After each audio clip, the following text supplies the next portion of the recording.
ආයුෂ බොහෝ වේවා. ඉලෙක්ට්‍රොනික් ගැන ඉගෙන ගන්න ඕනම කෙනෙක්ට තියෙන ලොකුම ප්‍රශ්නයක් තමයි මේ ට්‍රාන්සිස්ටරය කියන්නේ මොකක්ද සහ ඒක වැඩ කරන්නේ කොහොමද කියන එක. අද මම ඔයාලට ලේසි ක්‍රම කිහිපයකින් මේක කියලා දෙනවා.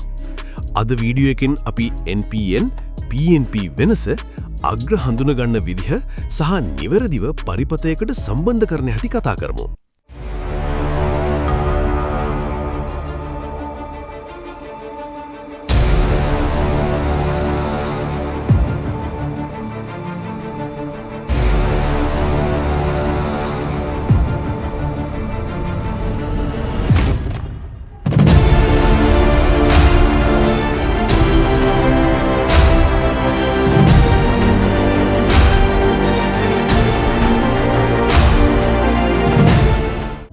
අංක 1.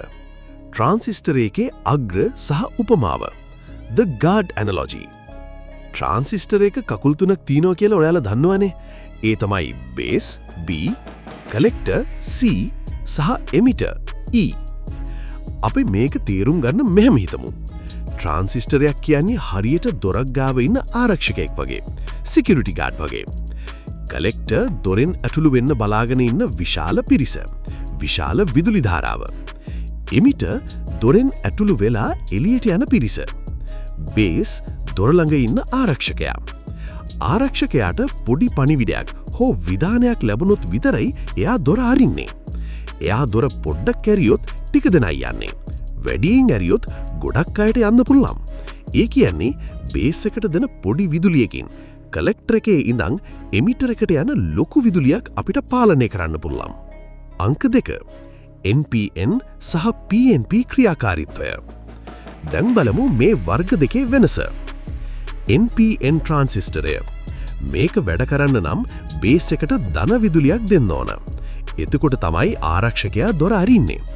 ධාරාව ගලාගෙන යන්නේ කලෙක්ටර් එකේ ඉඳන් එමිටර් එකට. PNP ට්‍රාන්සිස්ටරය. මේකේ වැඩේ අනිත් පැත්ත. මේක වැඩ කරන්න නම් බේස් එකට ඍණ විදුලියක් දෙන්න ඕන. මෙතනදී ධාරාව යන්නේ එමිටර් එකේ ඉඳන් කලෙක්ටර් එකට. අංක 3. මල්ටිමීටරෙන් අග්‍ර හඳුනා ගැනීම. Practical guide. අපේ අතට ට්‍රාන්සිස්ටරයක් ලැබුණම ඒකේ කකුල් හොයාගන්නේ මෙහෙමයි. මුලින්ම මල්ටිමීටරයේ ඩයෝඩ් මෝඩ් එකට දාගන්න. එක කකුලකට එක කූරක් ස්ථීරව තියලා අනෙක් කකුල් දෙකට මාරුවෙන් මාරුවට අල්ලන්න.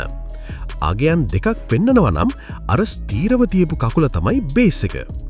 අපි බේස් එකට ඇල්ලුවේ රතු කූර නම් ඒක NPN. කළු කූර නම් PNP. බේස් එකට සාපේක්ෂව වැඩිම අගයක් පෙන්නන කකුල එමිටර් එක. අනිත් එක කලෙක්ටර් එක. අංක 4. නිවැරදිව බයස් කිරීම. යාළුවනේ, ට්‍රාන්සිස්ටරයක් පාවිච්චි කරද්දී මේක හොඳට මතක තියාගන්න. බේස් එකට කෙලින්ම බැටරියකින් පවර් දෙන්න එපා. එහෙම වුණොත් ට්‍රාන්සිස්ටරේ පිච්චෙනවා. හැම වෙලේම 1 කිලෝ ඕම්ස් හෝ 10 කිලෝ ඕම්ස් වගේ රෙසිස්ටරයක් හරහා තමයි බේස් එකට සිග්නල් එක දෙන්න ඕන. ඒක හරියට ආරක්ෂකයාට කෑ ගහලා විධානයක් දෙනවා වගේ වැඩක්. සමබරව දෙන්න ඕන. අංක 5. බහුලව පාවිච්චි වන වර්ග. ඔයාලට මේ වැඩවලදී නිතරම හම්බ වෙන ට්‍රාන්සිස්ටර් කිහිපයක් තමයි මේ. BC547 NPN. පොඩි ස්විචිං වැඩවලට සහ සෙන්සර් පරිපතවලට නියමයි. BC557 PNP. BC547 එකේම PNP සහකරු. TIP122. මේක ඩාර්ලින්ටන් ට්‍රාන්සිස්ටරයක්. මෝටර් වගේ ලොකු කරන්ට් එකක් ගන්න දේවල් පාලනය කරන්න මේක පාවිච්චි කරනවා. ඉතින් යාළුවනේ, අද වීඩියෝ එකෙන් ට්‍රාන්සිස්ටර්ස් ගැන ඔයාලට පැහැදිලි අවබෝධයක් ලැබෙන්නේ නැති කියලා මම හිතනවා. මොනවා හරි ප්‍රශ්නයක් තිබුණොත් පල්ලෙහායින් කමෙන්ට් කරන්න. මේ වගේ තාක්ෂණික වීඩියෝ දිගටම බලන්න SLE ටෙක්නික් අයිඩියා අපේ channel එක subscribe කරලා තියාගන්න. ඊළඟ වීඩියෝ එකෙන් හමු වෙමු.